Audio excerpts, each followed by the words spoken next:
Thank you so much for being here today, Labhrás, for the Living Resource Project. I'm really excited to spend the next little while learning about what you do to support people in the end of life space in your community. Thanks for the invitation. Great to be here, Tracy. So the Living Resource Project is a compassionate communities initiative that serves to remind us that we all have what it takes to show up for others, the living, the dying, the grieving, and that we really need each other on this journey of life, including death. So, Labhrás, you are a end-of-life consultant. Can you tell us a little bit about what you do to support end-of-life care in your community? Absolutely. It's a bit of an interesting title. I've always seen it kind of almost as this overarching to describe this kind of crazy bag of things that I tend to do that don't necessarily all link together.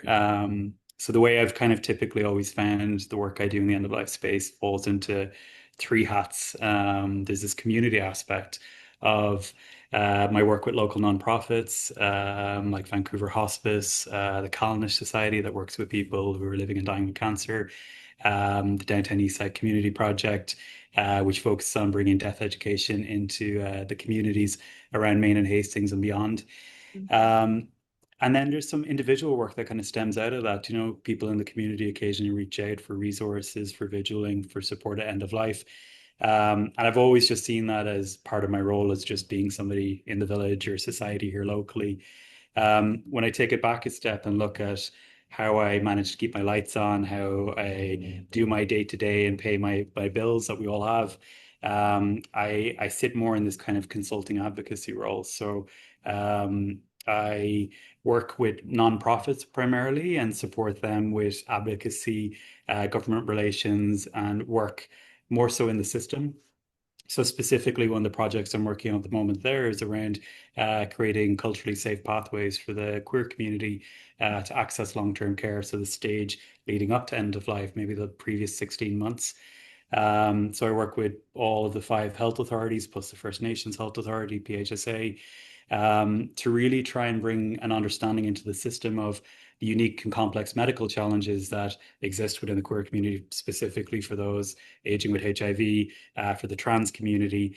And then also when we look at the mental challenges that have been impacted by a disenfranchised group of people going from decriminalization in the 60s up to things like the Canadian government and military purge, which is where civil servants lost their jobs in this country up until the 90s because of their sexual orientation or identity.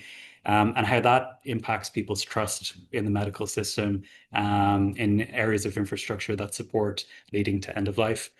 And then beyond that, what I call my own kind of, heart projects is really around infrastructure and looking at this emerging space of end of life care that we all see, this big energy that seems to be becoming the movement of doulas in the end of life space, this big desire for education and understanding of what this natural process looks like, which has been hidden away from us for so long.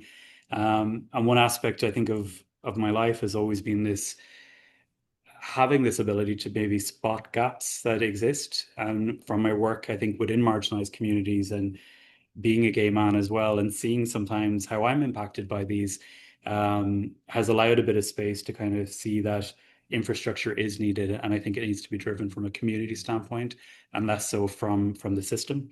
There's some amazing people and work that happens within the system, but sometimes when you design something that's for everybody, unfortunately, it ends up being for nobody, and there's friction points created.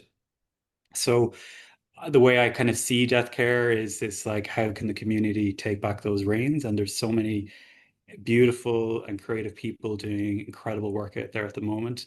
Um, but a lot of them are doing it in isolation. And how do we create the infrastructure and the community building to ensure that they're connecting to do the holistic work that really the people need, not just the one-on-one, and really to start layer up these things that hopefully in one day will replace what exists in our healthcare system as it sits today. So I know that's a little bit of a elongated version, and an end of life consultant, as I said, can sound a little bit corporate, but I struggle at times really to find this kind of how do you cap it down into something that's easy just to express what I do in two or three words.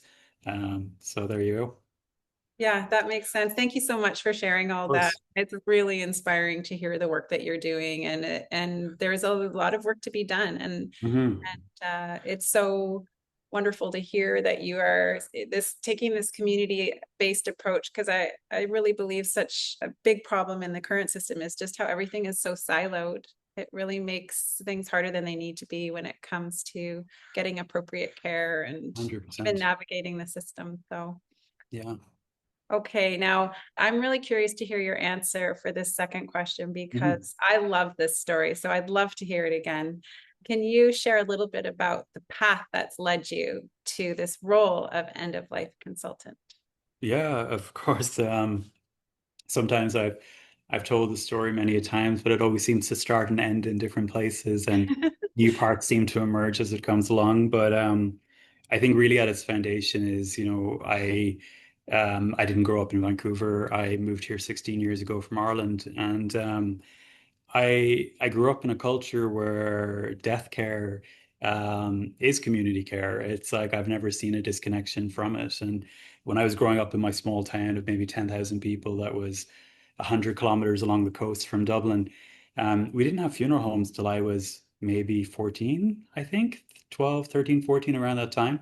So always my concept of a funeral home was this thing that I would watch on TV and see of North American shows. And I'm like, oh, okay, that's interesting. I guess they all live in apartments.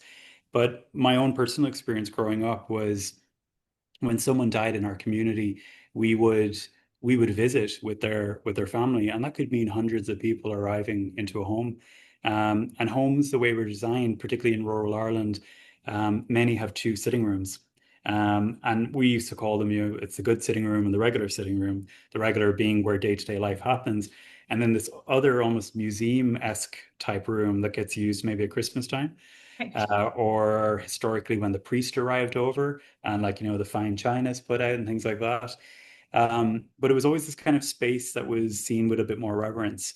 And as I started to grow up by seeing how this was used as a place to lay out the dead, so typically on a dining room table. And over the years, as Ireland kind of modernized quite quickly during my lifetime there, it switched into more, okay, a bedroom where you'd go to another room. But my very first memory of seeing a dead body was my great grandmother. And I remember being brought to her wake and being in the room. And I think I was with my mother. It's a little bit vague. I was probably four. And being, shown this body and being told to kiss this woman who I didn't know very well. And my memory was I did it. The body was cold. It didn't really resonate in any way with me. And then I ran out to hang out with my cousins and play hide and go seek or soccer or whatever it was at the time. Um, so that was always this experience of life growing up. There every couple of months there would be a funeral you'd be attending. It could be the post person, it could be a neighbor, it could be like I remember, like my dad was a high school teacher, and they had a system within their school that when a teacher's parent died, no matter where they were in the country, a convoy of teachers would get in cars and go to the wake, and another convoy would go to the funeral. So there was always a sense of representation and support that you go not just to show face, but also to be there as a representation of that person's community to really kind of create a container around their grief. So I guess that was my existence and my experience of life up until the age of 23, 24. I emigrated to Vancouver, not with the idea of moving here full time. I was hoping to travel the world for 2 years, and Vancouver and its beauty took me over. And next thing I know, I'm here 16 years. But when I arrived in the early days, I think as an immigrant and as a young person, I didn't realize it at the time, but I became disconnected from this intergenerational play that exists when you have biological family or you live in your community. So my community was made up of people who were at a peer age to myself, and mostly from other countries who had also moved here within probably a 1 to 2 year ratio of where I was.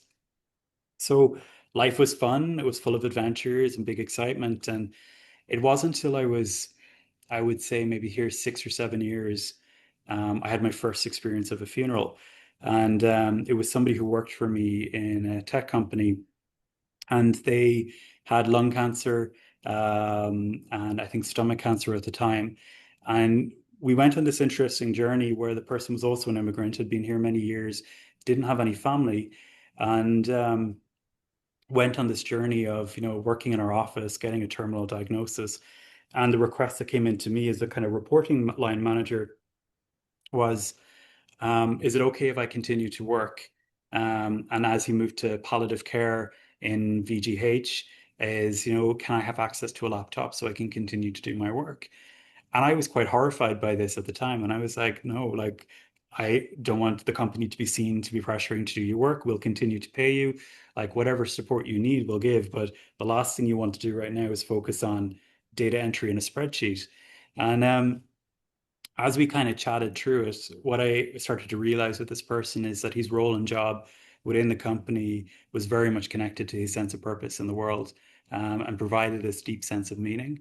And beyond that, his life was quite isolated. He didn't have a huge social circle.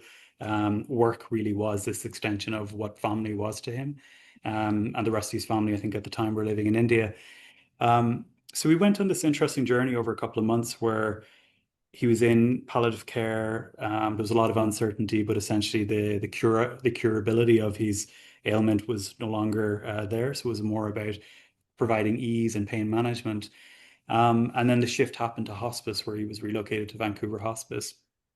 So at the time, we would go once a week and have lunch, and I would bring, whoever would fit in a taxi or an Uber at the time. So there'd be 4 or 5 of us would go. We would order banana leaf from Broadway and bring it up to the hospice and have a little kind of feast, so to speak. And that was just this kind of Mm. beautiful connection we had around end of life care. When I would go visit him on my own, I was always kind of struck by how open he was to talk about what was happening to him. And I had a lot of curiosity at the time. Um, but we moved through this kind of transition zone to being in the office one day and getting a phone call to say, Ramesh is no longer here. Um, and like with almost like a click of the finger, it was like this person had never existed. There was no funeral, there was no memorial. From my understanding, he got cremated and sent back to India. And this sense of ritual and ceremony that I'd grown up so steeped in Mm. just didn't exist. And for me and my colleagues at work who were on his immediate team, there was this sense of, oh, somebody who's we care about has died. We should take the day off in honor of him. And we did. And then we returned a day later, and it was like, oh, something just doesn't Mm. sit or feel right about this. And that has sat with me for such a long time of kind of trying to understand, um is this an individual path that just is a little bit odd and not the norm? And I think as I spent more time in Canada and my community kind of spread beyond this kind of immediate backpacker culture, I started seeing kind of echoes of this in other places, where somebody would die and there was no funeral, but there might be a memorial session 6 months later, where it's almost you're meeting up in this sense of the grief is kind of messy, it's all over the place. We're not quite sure why we're standing in a room. We're remembering somebody, but the memory almost seems so far away that it's like the emotion has detached from it. So I spent a lot of time going to these and always just feeling like, oh, I don't know how to show up in these spaces, particularly if I'm not immediate family or friends. Sometimes I feel like a stranger going into these spaces. And as someone going to Irish funerals, I never felt like a stranger. There was always a deep sense of this community essence. And, funerals could be anything up to 1,000 people. Regular ones would be 200. And I think things have changed a little bit to where things sit today. But like that was my experience growing up. So it was always this kind of jarring or friction that I would experience. And then as this thing kind of evolved, and I came to this understanding that, look, Canada and Vancouver seem to be evolving as these places that I want to potentially stay and build a life just beyond this experience of maybe a decade and a bit. That this idea of growing old here and what that could potentially look like started creeping in. And I discovered I had quite a fear of what that would look like, this dying process for me, particularly as a gay man. What me aging potentially as a single gay man with no biological family around me, that as I age and the city becomes more expensive, what do my living conditions look like? What does my support network look like? As you age, it gets more challenging, I think, to engage and invest in community and build those friendships that are so fluid in your 20s. And that always had this kind of background noise of maybe I need to move home, or maybe I'll need to go home to look after a parent at some point. So it always kind of, I think, left me in this phase of I have one foot in Canada, I have one foot in Ireland, and if I really needed to move, I could pack a bag and just go. That there wasn't something really rooting me down to either here or there. And it left me feeling a little kind of in the air and kind of untethered. And this kind of moves us up to the pandemic period. So suddenly the decision to move home, to go home, to visit family and friends was removed. Had 3 years of my life where I wasn't able to see my immediate family, to visit the land I grew up in. And I was also living here as a single person. So in isolation in my one bed apartment downtown with beautiful community around me, lots of really amazing people. Um, but also then having to deal with the reality of life continues. So a lockdown is a lockdown, but people are still being born, people are still dying. And this phenomenon started happening at home where I think the awareness of the death culture became really, really apparent, where funerals as a way to convene community and to be in the presence of folks and to support was suddenly taken away. And this advent of Zoom and having to experience a funeral on Zoom where you're disconnected. And while it opened a portal for someone like me living abroad to be able to connect what was happening at home, which hadn't existed before, um, it created this distance. Mhm. Um, so this process was going on. I had friends at home that were sharing experiences of, their uncle, their grandparent died and not being able to attend the funeral, or only 6 people being able to go. And then having this technology as a way of trying to be a medium between the two, and just while being appreciated, not quite hitting that mark. Mhm. Um, I think we were maybe 3, 4 months into the pandemic, and then my dad got diagnosed with prostate cancer at this time, and I had to face this reality that dad and how he communicated to me was it's a serious one. There's still a lot of question marks, but my dad lives alone. He's was approaching 80, and I was like, even if I wanted to support him, I don't know how to. And even if I wanted to try and teach him how to use Zoom, I don't think he'd be able to compute that across. And I went through this really interesting process of this almost like a pre-grief happened. I remember having a breakdown on the couch after I finished my call and all these emotions flying over me, and this kind of realization that I might lose my dad and I also may not be able to grieve it in person and be part of that process. And that I might have to sit here and watch my family go through this process. And that kind of kicked off something in my mind, what I would say, how people describe the dark night of the soul. There's this process happened with me where COVID up until that point had been really explorative. Like I had had lots of time to myself. I was out biking and running and bike touring, and I am quite social as a person, but also quite introverted, and my battery tanks quite a lot. I was suddenly finding my battery was running at high all the time. Um, and then something changed. This dark night of the soul period arrived into my life. And I went through a very disconnected period of not being able to communicate with people, not being able to share with my friends. A lot of changes at the time were happening around my relationship with alcohol. I stopped drinking. And I was like, I'm just finding it very hard to connect and express this pain that I'm feeling inside and put it out to a space where people could really understand what's going on in my life. So from probably August right through the winter, I started going on retreats. I would pack up my bike. I didn't drive at the time, so everything was, I need to cycle. I would cycle to Salt Spring Island from Vancouver. I don't even know how to change a tire, but yet I could pack up my bike and head off and onto a ferry. And I started engaging with like different modalities of body work, simple as things like yoga, meditation, and breath work. And I got introduced to some plant medicine and ways of healing. And I did a lot of deep work during this kind of, I would say, 6 month period. And when I came out of it, I had this weight of the dark soul aspect seemed to kind of lift off me, but I also felt very ungrounded. I struggled to be able to connect back to community and to kind of the things that make sense in how we operate on a day-to-day basis. And one of the things that drifted into my consciousnesses at the time was my younger brother, when I was 14, had died in a tragic accident. So Paul was 12 at the time. And I think just based on the circumstance of my family and how we were set up, and my parents' marriage was breaking up at the time, there was this process where we had this big thing happened in our family.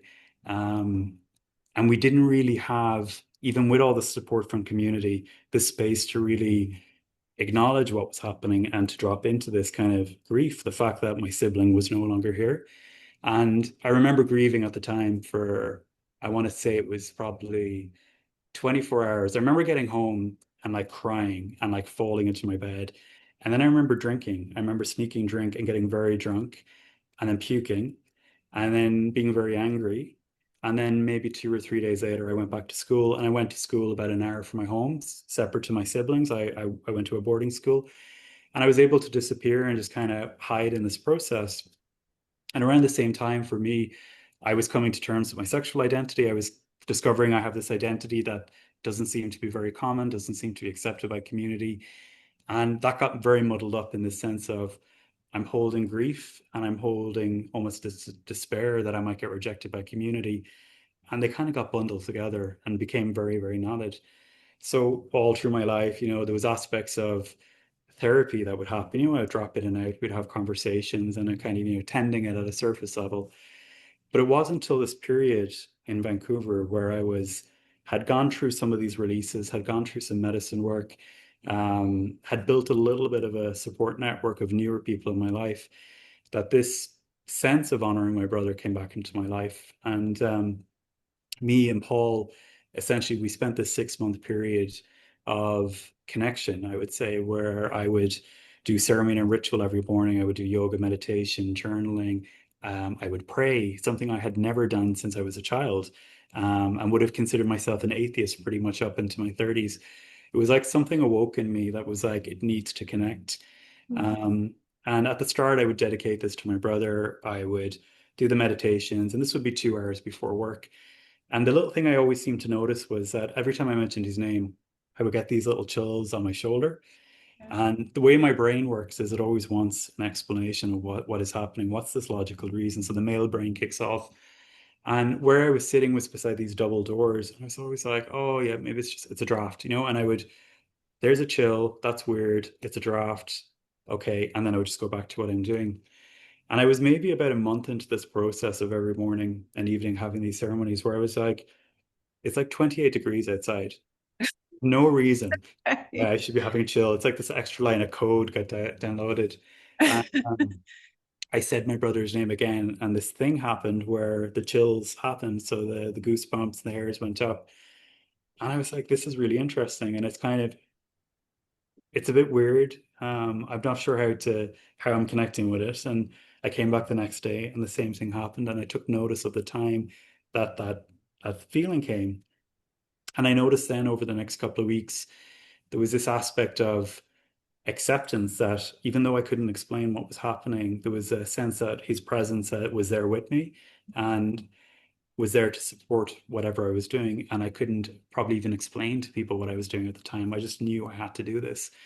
So 6 months continued on, and I got to the end of it, and I was sitting there going, I feel I've opened up something around what grief is in my body, what grief has been suppressed. There was moments, I'd be sitting there meditating and my whole body would start releasing and start shaking and convulsing and I'd just cry. And sometimes I didn't know why I was crying, but it was like all this stuff that was trapped in my body just started moving. And I got to the end of the 6 months, and around this time, there was a lot of beautiful things happening in my life around career, around home. I bought my first home. I learned to drive. I'd been promoted in work. And I'd attributed all this to this work I was doing around grounding and centering myself. And I remember some colleagues were like to me, like, what is going on? Your performance is through the roof. And I'm like, I feel I'm doing less work. I feel I'm less in that space, but whatever seems to be around me energetically seems to be flowing. So I got to the space where I was like, I took the summer off and I was like, I need to get back and be a bit more social. Things were opening up. And it was a few months into it. And I was like, there was this thing where I was like, I feel there's something like there's a stone unturned that needs to still be explored a little bit. And I ended up connecting with a therapist who did a plant medicine ceremony, maybe that was assisted. So she came to my home and she had the background story. We had kind of, connected for therapy. We did a 16-hour program. So we chatted for about 8 hours. And I remember sitting on this couch behind me with her. And we were going into this 4 hour session, and my understanding was, my heart was going to be open. Conversation would flow, and I would probably just be nattering away at her until she said stop. And then I'd be a bit tired and go on with my life and kind of tick the box and move on to the next thing. And we jumped into the session and we started talking, and I was like, oh, this feels a bit clunky. I'm not sure what to do. And next thing, I just had this awareness came about me, and it was almost like this presence came, and I saw two of my ancestors, one on either side of me, kind of elevated above me.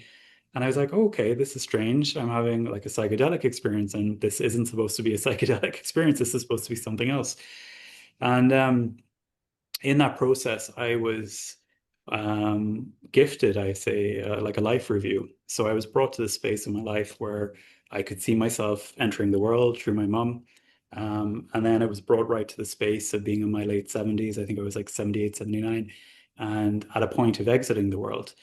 And then it brought me back, and it kind of showed me all the aspects of my life up to the point of being, I think I was 36 at the time. So every relationship, every job, every friendship, every conflict, like I could see arguments with my siblings, I could see birthday parties. One of the examples I've used before is like I could see the micro moments in my life of holding my mom's hand in a supermarket and a random lady looking at us that in my mind has no significance, but it was like every moment of my life was just presented to me. And then from this point of I'm now sitting on the couch, looking at myself sitting on the couch, there's a continuum. And in this continuum, um, this is where this big pivot around end of life work seems to open up, where I see myself moving away from my life in the corporate world and moving in to support people at end of life, particularly those who were exploring MAID and doing it in isolation, folks that were on the margins of society. And really, it became about how do we create beauty in these spaces for folks that are or don't have those supports. And how this vision manifested to, I guess, a degree was, or how it was shown to me was, I saw myself at a stage in my life opening the center, and it was how it only described maybe a conscious dying center. And it was a place where people went to die, like we would see in hospices today, but not from a medical standpoint, from to be held by community. It was a place where people went to be educated, where people went to for respite, as a doula, as a care aide, as a spouse of somebody who may be dying, that here was a place that you could walk through the door and people understand the circumstances that you're in, and you don't have to hide it if you need to break down, if you need to do whatever. And in this space, all these things like your nutrition, your care, your body, your mind, your soul would all be taken care of. And then beyond that, there was aspects of I could see this farm, I could see youth coming and engaging with folks who were dying, the seniors and the elders that were in that process, and then children who were struggling in life and had challenges, had these bridges connected by ways of connecting to land. So at the time, it was a very specific building I saw in my head that I had spent many, many times in. Um, but this vision really struck something with me at that time and moment. And I was there with the continuum of kind of seeing the bed of where I was in this transition point at end of life approaching. And I was lying there and I had this sense of the connection between the pre 36-year-old Lar and the post, and how every job, relationship, conflict, how working in a swimming pool when I was 14 and 15, and a sushi bar when I was 17, and in a tech company, how all these things were part of a journey and a lesson to bring me to a space to be able to do this work. And I think in that moment, sitting there with the therapist, I just had this straight line connection. It was almost like a straight line through my system where I felt my head and my heart seemed to be aligned, and there's something else holding it. And it was this like full body connection to the sense of, I think this is what my purpose is. No, I know this is what my purpose is, and I need to figure this out. So I come to this moment, and I'm at a point of transition, and I'm surrounded by this grouping of people, maybe 10 or 12 people. And I don't recognize many of them. One of them had been on a retreat with me, but many I didn't know. And there was a sense of deep peace in my being that I was content with how this life and journey had been and wherever it was going next. And then the vision ended. And I always resonated with me kind of at that point where the previous few years, and I think I shared, was I always had this fear of dying alone. This immigrant story of being priced out and not necessarily having the support network. And there was something given to me at ease to know that no matter how I die and whether it's alone or not, I'll always be surrounded by something which will be there to support. So I walked away from this incredibly beautiful vision and I'm like, I'm working in the tech industry and I have no medical background, I have no social background. And I went through this like, this is great and I feel really elated, but I'm just not sure how to turn it on. And over the course of 2 or 3 months, I found myself burning out. I could barely show up to work. I didn't know how to engage with people. I didn't know how to hold space for it, but I knew this was something that had to be done. Um, I got to this point of sitting there at home one day and I'm like, I'm so overwhelmed. I just don't even know how to hold this. And I pulled out this huge art piece of paper, for doodling, and I drew my vision. I drew the center, I drew all the different components, I wrote some of the programs that I thought would be running there. And in the bottom corner, I ended up writing down this financial number of what I felt it would take to make this happen. So I walked away from that process and I'm like, okay, my head is less cluttered, it's less busy, went back to work. But something happened on the back of, I don't know, coincidentally, serendipity, like synchronicity, all these words. I found 2 months later something happened and the barriers that prevented me from leaving my job disappeared. And I ended up taking this sabbatical where I could quit my job. And for a year and a half, I went to explore this idea. I went to Europe and I spent time with family. I met my niece and nephew for the first time who were born in Australia. I then took off and went on the Camino de Santiago, which is a pilgrimage route across Europe. I flew to Paris and went down through the country, and I started this 1,200-kilometer walk um, in the Pyrenees. And I took this big vision that I'd had, and which was very combobulated, I would say, at the time, and very caught up in all sorts of ideas. And I walked for 3 or 4 months, and I just shared this idea with whoever would listen. And the beautiful thing about the Camino is that it's full of people who I would say are later in life, who've retired, who have survived cancer or living with cancer, have lost a spouse, have retired and lost a bit of meaning and purpose in life and are trying to find that again. And then a lot of people in their mid 30s who seem to be at this point of midlife crisis, which I always associated with 40s, and very few people in their 20s and very few in their 50s. So I walked and I talked and I met seniors and elders from all across the world. And it kind of to me felt like this sense of here's a piece of clay that I'm arriving with. And every time I met someone on the road, I would share a bit of my story and I'd hear a bit of theirs. But in sharing was like handing them this ball and going, Oh, here's this vision, take me to where you need to be with it. And this interesting thing I started to notice with the people I was meeting, so many of them seemed to be involved in end of life care. They were either palliative care doctors, people working in compliance in nursing homes, um, various aspects of people that are exploring psychedelics, exploring doula work, exploring deep ways of healing. And that was my life for 3 months. I walked the Camino, I finished the Camino, and then continued walking the Camino. So I ended up doing 4 trails. And when I got to the end of it, I knew there was a bit of an unfinished piece in this work, and I had the ability to stay on. That I started exploring intentional communities. So I lived in a queer farm, taking care of horses in Galicia in the mountains. I lived in a peace research village in southern Portugal, exploring how Eros connects in with all aspects of life, not just from relationships, but ways of being, ways of teaching, ways of engaging, and ways of dying. I then went to a place called Dochimbera in Ireland, which is a spiritual care center that's based on the Tibetan Book of the Living and the Dead. And it's a spiritual care center where they support people exploring presence and consciousness and what that looks like at end of life. So I did a number of programs there. Then I found myself up in the Faroe Islands on kind of almost like a solo retreat, for 10 days in the wilderness, just hiking and being in the mountains, back with family and kind of engaging in community and what death care looks like nowadays in Ireland. From there, I found myself in Arizona, and I'm with studying with Elu Arthur, who just started doing in-person retreats. I'm in the desert of New Mexico, or sorry, Arizona, and having this really practical sense of how community death care could look like. What does it mean to take care of a body, to shroud a body, and to be there from that sense of presence too?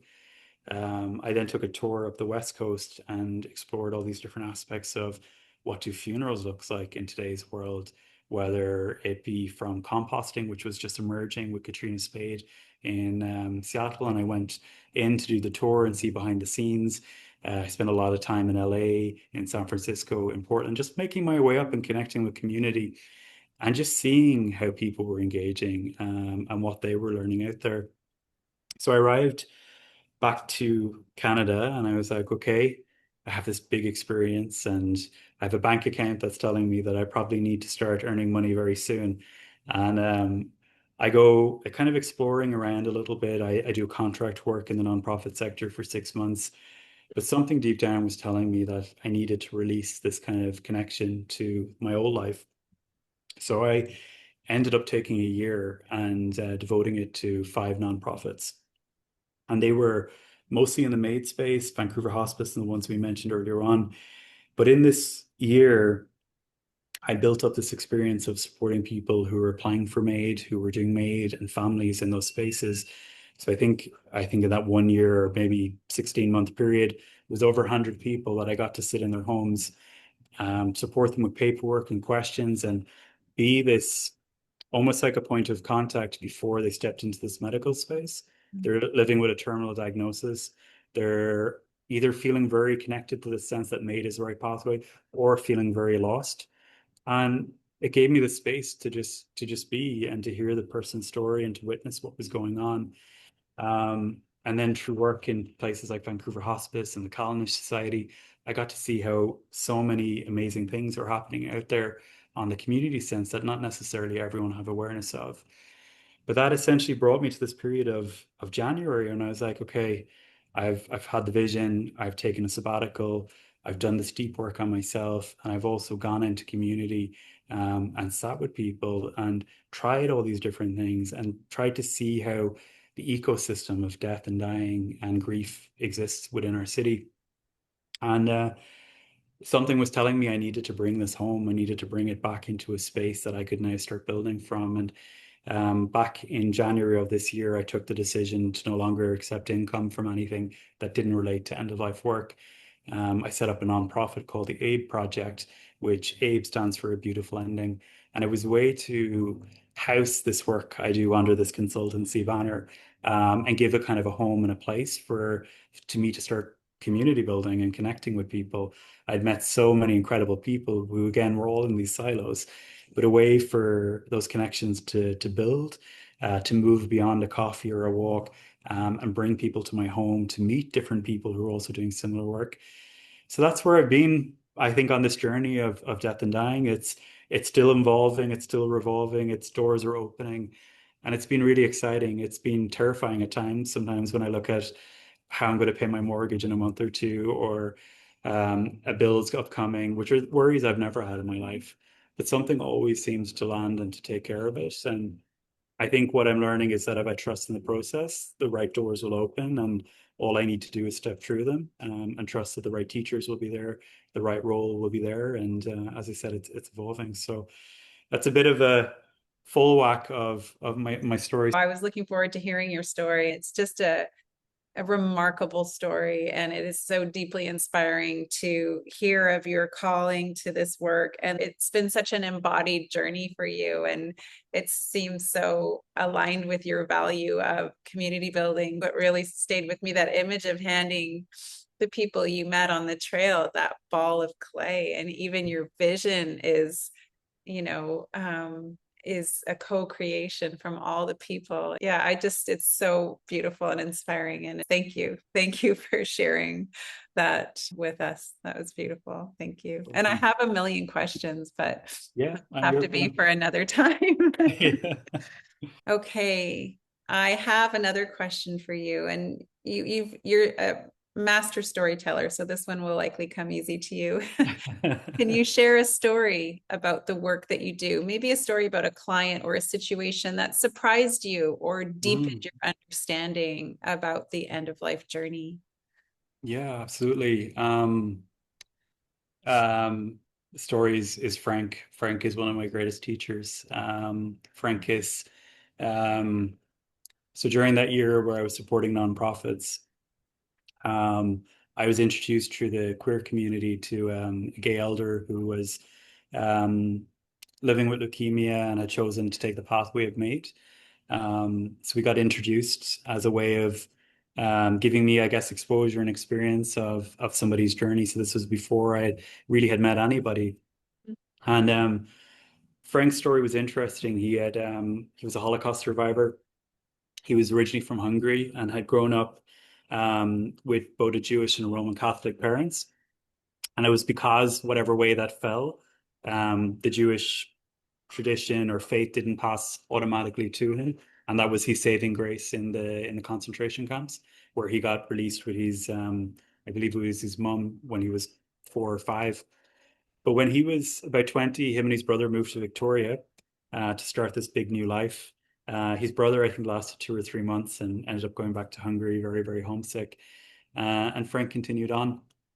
So when I met him, Frank was at this later stage of life where he had been in the pandemic, like all of us, and had gone from a very big life beforehand. From the stories I was hearing, it almost seemed like every week he was having 20 or 30 people over to his home, big community events, big dinner parties. And the pandemic arrived and all that disappeared.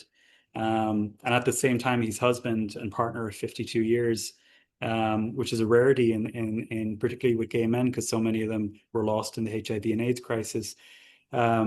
His partner contracted cancer, and through complications, I believe, with COVID and the cancer, ended up dying within the first year of the pandemic. So Frank had gone from big community life, long-term partnership support, to this process of downsizing from a house to a 2 bed to a 1 bed, to then losing his partner, losing his own health to leukemia. And around the same time, his chosen family were also at this process of being in their 80s and all aging in place. And I think one of the biggest challenges, particularly in the queer community, when you hear this term chosen family, where biological family can fall in a different line, this intergenerational aspect that tends to be missing or not as extended as we would see in biological levels means that, like, in your 20s, 30s, 40s, it's fantastic. They're great people to holiday, to vacation with.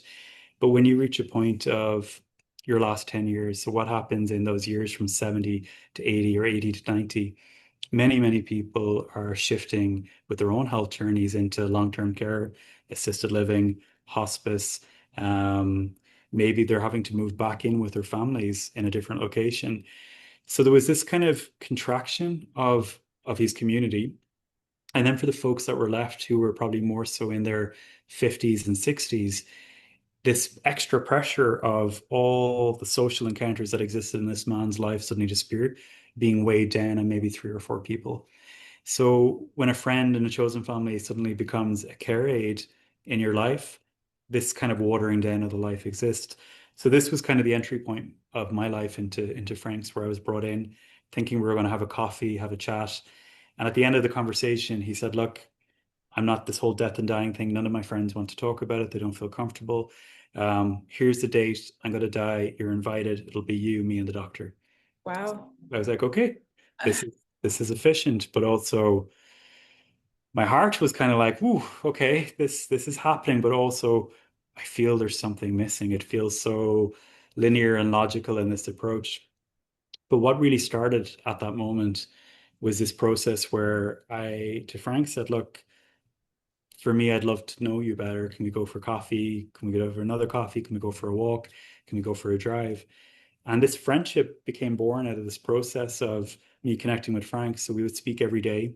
Every second day, I would drive into the West End, and he couldn't walk very far, but he loved going to Commercial Drive to the old Italian coffee shops on the drive. It echoes back to his life in Hungary, and we would sit there and he would talk to the owners and he would gossip and he would like point to people and tell me stories. And it was just this really interesting time where I was like, in my head, I'm here to do death work, but everything we're talking about is about life. And for the times I try and bring the conversation into, okay, let's talk logistics, he would kind of flick it off. And this was my existence for the summer of, I think it was 2021, 2022, of going, hanging out, and just hearing these stories. And what really struck me was the sense of what I said earlier on of I, as a gay man, have never spent time with queer elders in my life. I've spent many a time with grandparents, with older people in my life, but never someone who shared the same identity as me. And from my experience of going out as a gay man into what we would say the scene and the bars, I never had those connections that I felt were ones that I wanted to dive into, or that didn't get messed up in the sense of partying or sex or whatever way it plays out.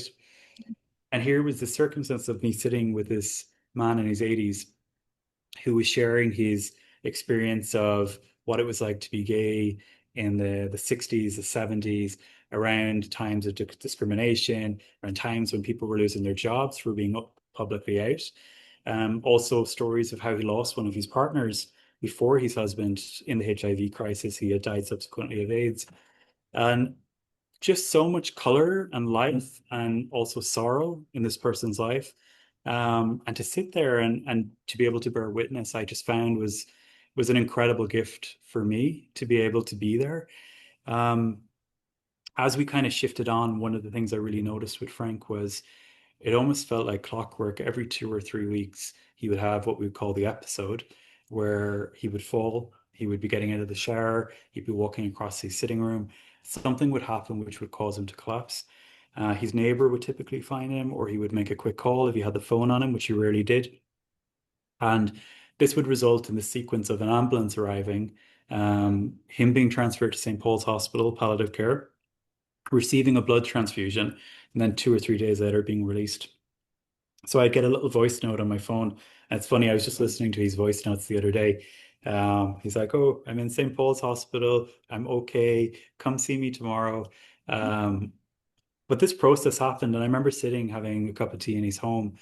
I was like, "This has happened 2 or 3 times," and I'm like the way I see it, like your care needs far surpass what's happening here in your home. You can no longer lock your front door because your neighbors need to check on you.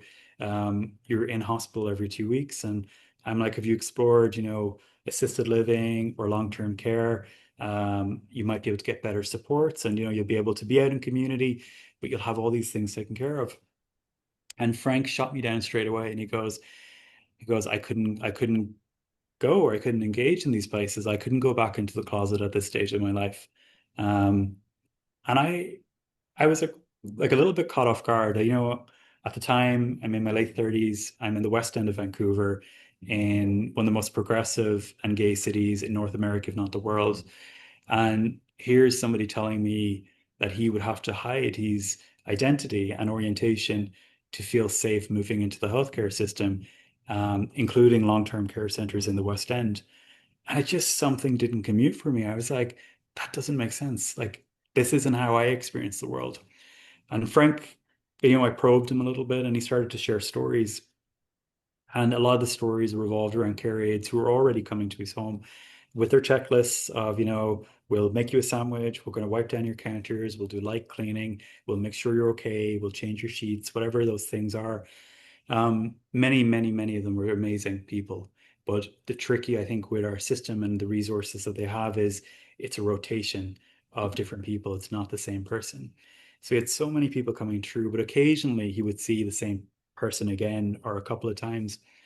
And he found at times where conversations would start and they would be getting to know him a little bit better beyond the pleasantries of just salutations and so on. It would go into the space of, Oh, did you have a wife? Do you have any kids? Like those default questions people do when they see an older person in our society of trying to make small talk, but in that sense, almost erasing straight away who he is. And Frank, for a small man and a very fragile man at that stage, was packs a punch as an individual, but he would always correct them and let them know that he was gay and he's partnered 52 years, had died 2 years previous. And he'd had partners and, he would share who he was and his identity.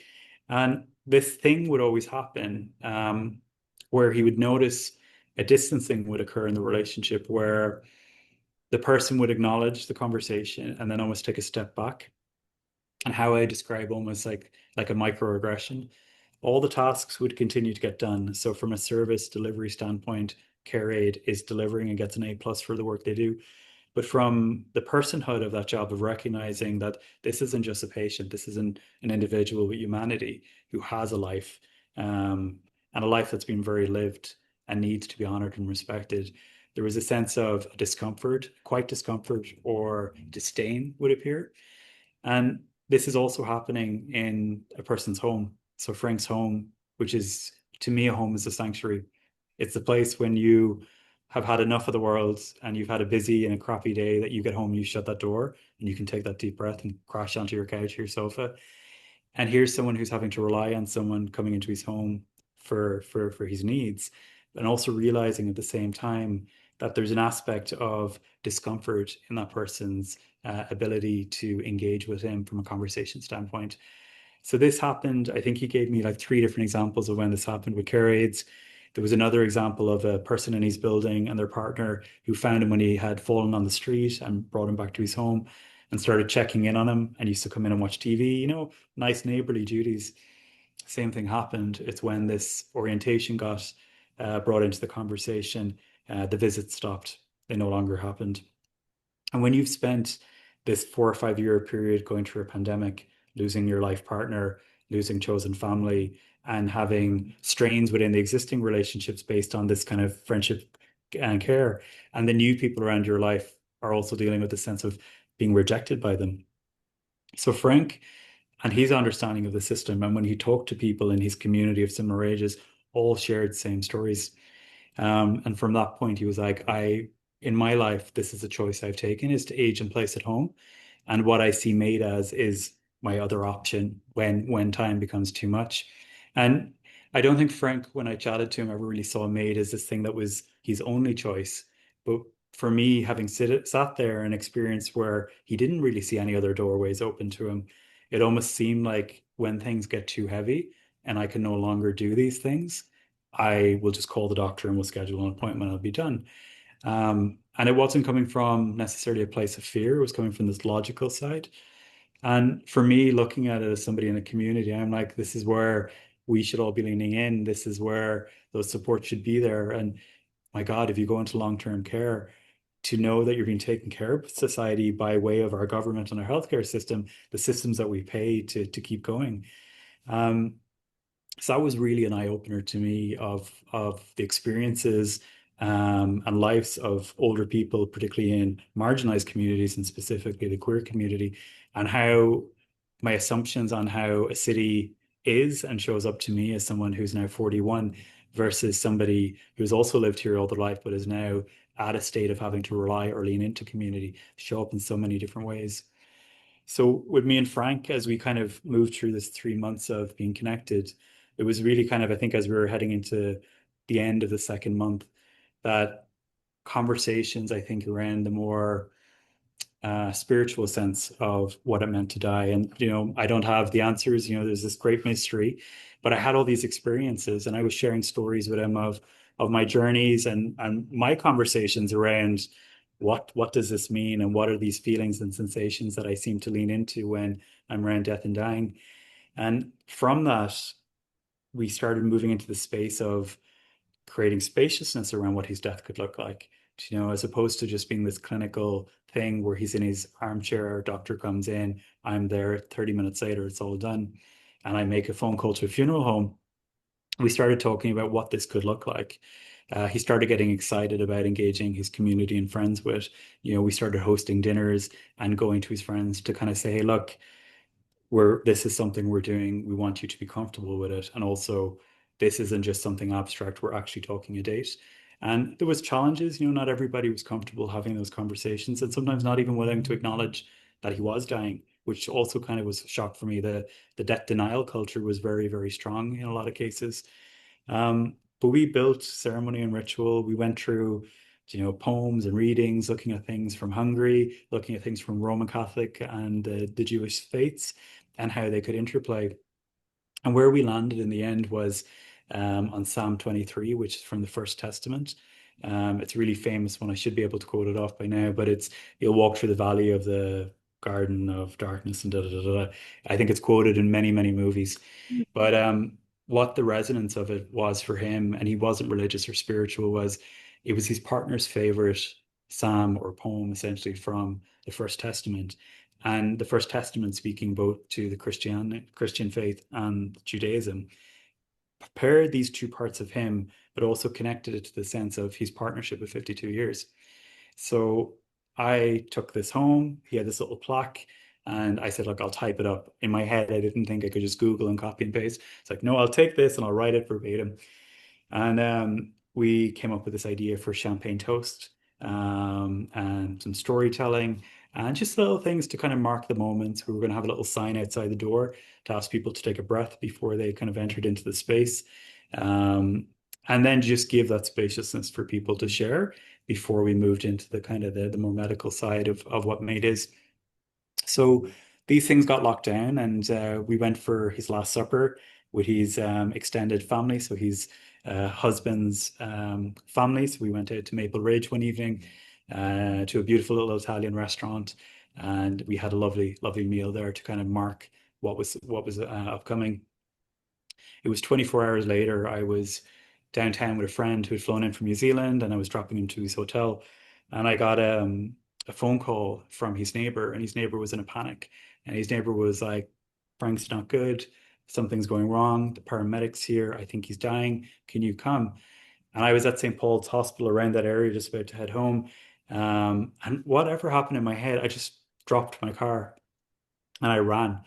And I don't know why I chose to run across the West End because it would have definitely been quicker to run. But I got caught in this interesting moment before there where I had all this death doula training and all these practical things of like, how beautiful a death could look like, and candles and readings and all of the kind of the trinkets that kind of can come and can be incorporated in such a beautiful way. I was like, I have none of them. I have myself. I'm in a pair of shorts. I'm feeling a bit sweaty because I've been running around all day.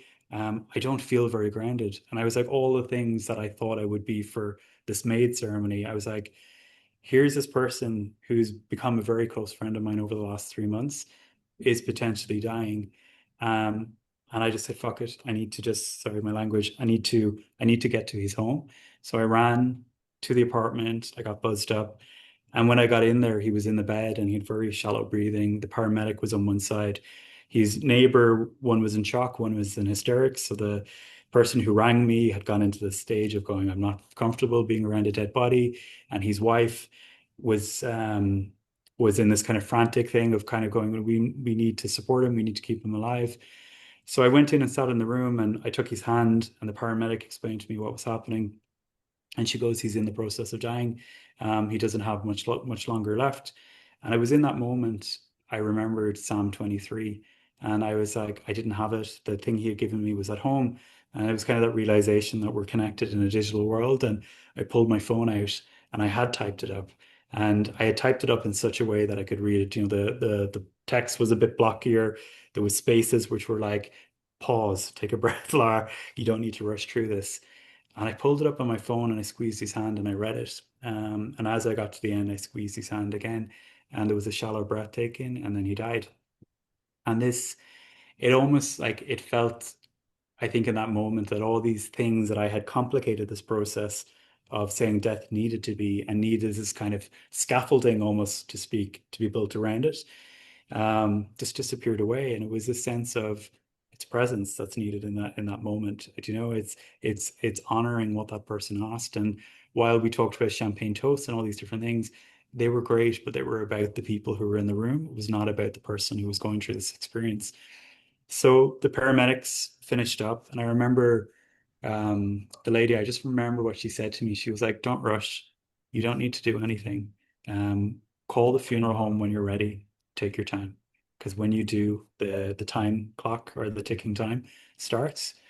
And I really took that to heart. And I kind of sat there and they left, and the two neighbors were still there. And we're like, oh my God, like, what do we do? So I kind of assigned tasks and I was like, okay, to the neighbors, can you contact this person, and then to the other person, can you clean and set up this room? Can you put out toast glasses? Can you pull these things in? And I found that helped to ground them a little bit into this process where we really weren't sure what to do, but also there really wasn't anything to do. So how do we bring ourselves into this more grounded presence?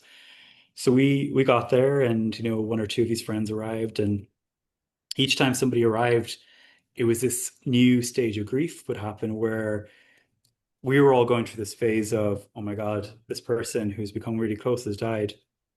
But I also had this awareness that I was there to hold space. His neighbors were in a full grieving process of crying and recalling, and then somebody walked through the door calmly and then opened the door and see his body and then go into a complete release. And that went on for an hour or two. His family then started phoning to say goodbye to him because they thought his maid ceremony was the next day. So his family in Hungary were ringing on FaceTime and WhatsApp and Messenger, and they were reaching me, a person they had never met who speaks a different language, and having to try and communicate to them that Frank had died. And then having to hold this space with a phone when they were like, show me the body, show me the body. And then having to sit there in my hand and just hear somebody go to pieces. Somebody who was built up for an emotional conversation to say goodbye and then to have that moment kind of taken away. So for the first 2 hours, it was this kind of big energy of realization, phone calls, and things started to kind of calm down. And um, there was two of us left, the person who had connected me to Frank and myself. And we sat there and we shared stories. There was an aspect of doing the champagne toast, and I think for it was like a 2 hour period of going back and forward and going, he told me this crazy story, he told you this, oh my God, this is the version of that story that I got. And as we were doing the champagne toast, there was an extra glass put out for Frank because it had already been out on the counter, and as we were pouring, the glass like exploded.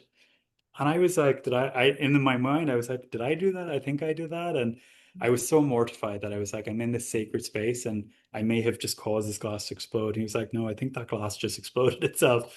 Frank might be playing with us. And then we were sitting down and we did the toast. And as we were doing the toast, and the apartment was on English Bay, so they looked out over English Bay. And as we were doing the toast, it was like this big, like, puff of wind came through the window. So like the blind or the blinds kind of just went up in this beautiful soft way. I just felt like this presence was with us and kind of went off. So he's myself and his friend decided we would stay for a bit longer and we would call the funeral home in time. He went to sleep on the couch and I went in and have a bit of a meditation practice. I wouldn't say extensive. I do maybe 20 minutes every morning. And I just dropped into the space of I guess his contemplative meditation. I remembered some of the music he had communicated to me. I think it was Beethoven's Fifth Symphony, and I played that for him. I also played some music that I really loved that just felt right for the moment. And it was just sitting there with his body that we had kind of prepared and wiped down to a degree. And then playing all these aspects of things that he enjoyed and valued in his life. And then I think it was around 4 or 5 in the morning. The funeral directors came in. It was quite unceremonial, unfortunately. That process of moving a body into a body bag and taking them out into an unmarked car or kind of a space wagon type vehicle. And I had managed to get someone to bring my vehicle back, and I got into my vehicle and I kind of drove in procession behind the car until they got to the bridge and they turned off to go to Kits, and I continued on to my home. And yeah, that was my experience with Frank. It was this life-changing 3 month period, which has framed so much of my life, both professionally and personally, and how I show up in the world and the work I do and the advocacy I do within the healthcare system. So not a single day goes by that Frank's name doesn't come up and that his story doesn't get shared at least on a weekly basis with folks who are in that case of being able to make decisions around long-term care and the impact on people who are on the margins and what it looks like to potentially face. So yeah, Frank is my hero. He's my teacher. And I think that probably feeds to, I think, the question you were asking. Oh, and then some. That's so remarkable. I mean, really, truly, just the gifts that you gave each other. The inspiration in that story is bottomless. Like, thank you so much for sharing all that. And yeah, I mean, there's so many things I'd love to pick up on and highlight, but I think that we'll just let it stand where it is. It's people can take from it what resonates, but it just, I mean, I think just summarizing how I'm responding to receiving that story, again, thank you, is just the beauty that comes from that huge gap in care, which is simple, Mm, compassionate presence. And like what you were saying, all the trinkets, the things that we think we need to do to create beauty sometimes get in the way of us just being absolutely. fully present. And that's one thing I love from your story is it just really speaks to how we kind of already know how to do this. We Mhm. have these intuitive ways of showing up, which I think just really are listening with all of your senses and trusting that we know how to serve and take the lead of the people we're hoping to serve by really dropping in with our presence and awareness. And yeah, I just thank you so much Of for that course. story, and thank you, Frank. Yes. uh, I have a little add-on story there. I don't think so I host community dinners for end-of-life practitioners, and I was sitting at the table one evening and somebody pointed at this picture behind my head, which Frank had gifted to me before he died. And it was of the Ridge Theatre in, I think it's the Arbutus Ridge. It's now like a supermarket. It used to be like a theater back in the day. So Frank used to run a hair salon on that block. And it was a picture of Vancouver Film Festival from like 1980 something. And I just liked it. It was black and white. It fitted the aesthetic of what I like from an interior design. And it's just been there. It's been there for a long, long time. And then the person at the table was like, "Oh, what's your connection to the Ridge? That's my neighborhood." And I was like, "Oh, no, it's more of a connection to Vancouver." She goes, "Oh, I lived in that neighborhood. I used to hang out there as a kid." And I stood up to look at the picture. And it was in that moment that I spotted a detail in the picture. And it was the Ridge Theatre. And then right beside it was Kiss Hair Salon. oh, And I was standing outside it was this little man with an eccentric hat. And I was like, Frank is in the picture. And that's oh. his hair. And I was like, it took this community dinner of somebody pointing at something that had been on my wall for over a year to Wow, go, oh my God, there's Frank. He's here. I right need to. there. Yeah, you Oh, do have a he's pretty, always with me. yeah. Oh, wow. That's Yeah, remarkable. Oh, wow. Oh, my goodness. Okay. I've got another question for you, Lar. sure. And I asked you to answer this before today, and so no need to respond the way you did before. Again, Mhm. whatever's coming up for you in this moment. But if there's one thing you would like the dying and their people to know, what would it be? Mm. I I think the thing that comes to me, and it's very much, I sometimes wonder would this be the same response if I was in Ireland, but I think here in Canada, particularly Vancouver, it's like death isn't a problem to solve. You Mm, know, it's mm, a sense of it's not a medical event. It's mm, become a medicalized process, but it's not a medical event. We've been People have been born and have died from time immemorial. Um, and it's that sense of sometimes we overcomplicate what these things actually really do mean. And it gets lost behind the expertise of a doctor doctors do amazing things. But sometimes by being in the system and being in those medical spaces, we become a little bit detached from what this experience that's happening to us as an individual is, or to our loved one. And I think it's really echoing back to, I think, what you mentioned there. It's a sense of presence. Like, I historically, I look back at myself and I was always like, oh, I can fix things. Do you know, how do I, my friend has a problem, how do I fix it?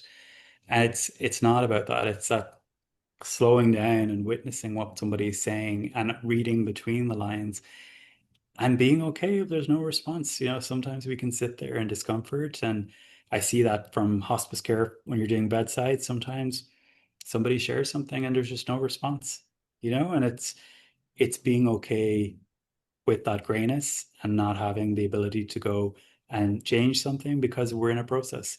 And that's all it really needs to be. Um, Beyond that, yeah, everything. And I think this is a reminder to myself because I definitely need this reminder of time. It's slow down and be present for what's actually happening to ourselves. So many people, I think, when you look at um, aspects of a diagnosis and like particularly cancer because it's so prevalent. And I think the most recent stat I saw is for our generation, you know, it's a 1 in 2 of us will experience cancer in our life based on how long we're living and so on. I remember it used to be 1 in 3, but it's sometimes I think with cancer and other ailments that people go on these journeys of we need to cure it, we need to fight this, we need to be on top of it. And there's definitely space for treatment and engagement. But you see people who pursue treatment at the expense of what their quality of life can look like, what the value of their time being able to spend it with their family, their kids, and so on, and being able to create space for those versus having all this extra time but being stuck in bed or in a hospital bed or on a couch with no energy to be able to engage and do the things that really make life worth living and why we're here.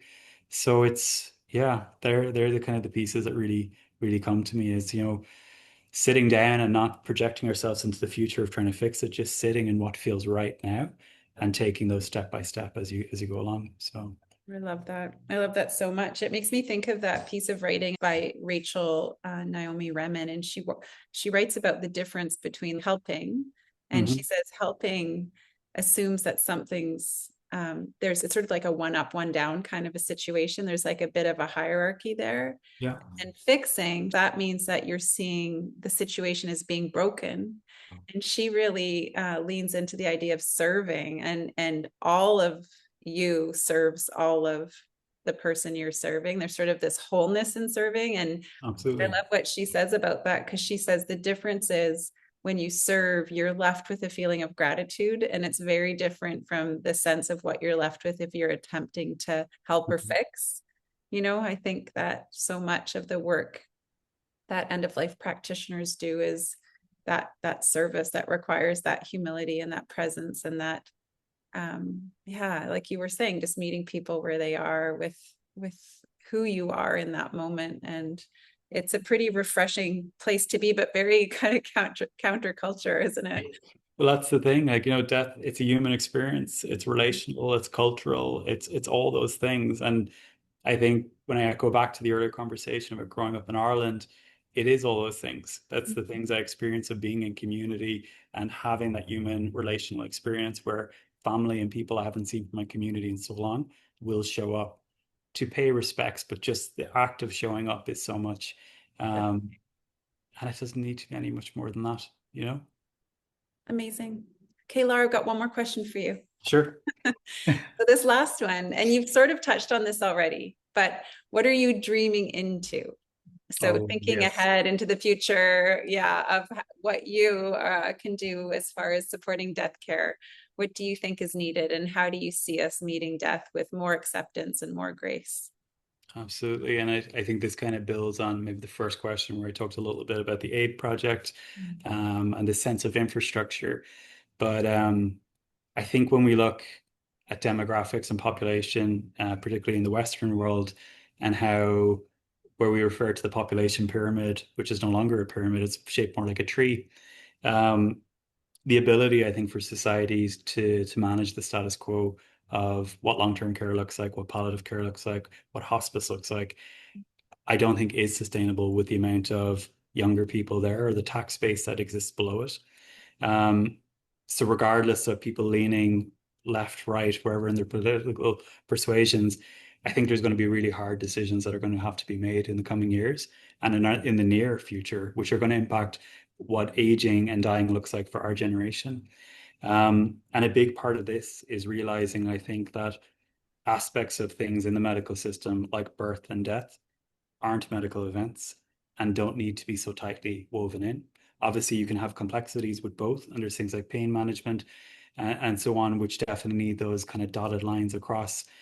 But I think it's that sense of community will need to step in. And that's what we're seeing with this movement and energy around why so many people are suddenly curious about end of life work, death doula work, embalming and funeral directing, all these things that seem to be exploding off. That I think there's an infrastructure that's being built organically behind the scenes in response to something that the system is going to have to deal with in the near term. So how I look at that from someone of myself is the space I would love to be in is around the conscious dying space of creating those spaces for people who have that curiosity and desire to learn and to heal at that deep level before they transition over to whatever is next in the great mystery, is having those spaces of beauty for people to convene and connect, to respite, to learn, to be buried, and whatever way that may look like. So really, I think it's this vision of a community embrace of end of life care, and places and spaces for these conversations to flow beyond a death cafe and beyond a death over dinner, but places in every community that can be just dropped into and that are there and ready to hold your grief and whatever space you're in with whatever it looks like. The tagline I've always kind of lent into in relation to this work is sometimes we can fixate on death, dying, and grief, or the bereavement aspect of grief, and all really, really important. But I think the core of what we're trying to focus on is what life looks like when we take the process of doing this. So it's an exploration of life through the lens of death, dying, and bereavement is really where I think that shift in consciousness was starting to move to. Beautiful. I can't wait to see what unfolds. I'm really All in excited. good time, all in good time. Yeah, it's a lot. And I know we've talked in the past where it's a lot to hold this energy and this inspiration and the guidance that you've been given. From where I'm sitting, at least, it really seems like your community building is holding you too. And I really hope you feel that way. And Absolutely. I'm so grateful for you for being here. And as promised, would like to end with a note of gratitude. I've got my Of little course. cards, and they're from the Absolutely. School of Life. And I'm just gonna take a little pile here, give it a shuffle. Let's pick a new one. So this, oh, I don't know what this is. It looks kind of like, oh boy, it looks like a lot of smoke. Oh wow, it's like a And volcano. yeah. From destruction comes creation in my mindset, and my mind goes straight to what our system looks like today and what potentially is being created. I think we're in that process of creation. Oh, it's so fitting based on your last response. Mm, yeah, that's On the what came back, up for me. what's that? I would say that's what comes up for me straight away. What Yeah, comes up? no, I really feel with you on that one. And on the back it says, there were no outright catastrophes today. That's very Something true. to be grateful for. I mean, we're only at noon, but Well, to start the day with a conversation with you, Tracy, has been such a oh, pleasure. So thank you for creating the space for this, and for the work you do in community and the power you do with all the doulas in Vancouver and beyond. It's incredible the work you're doing, and again in that infrastructure space of creating capacity for us to move forward. So thank you. yeah, connection always makes things better. Always. Yeah, Thank you so much, Laura. Until we meet again. my pleasure. Good. We'll chat soon. Take care.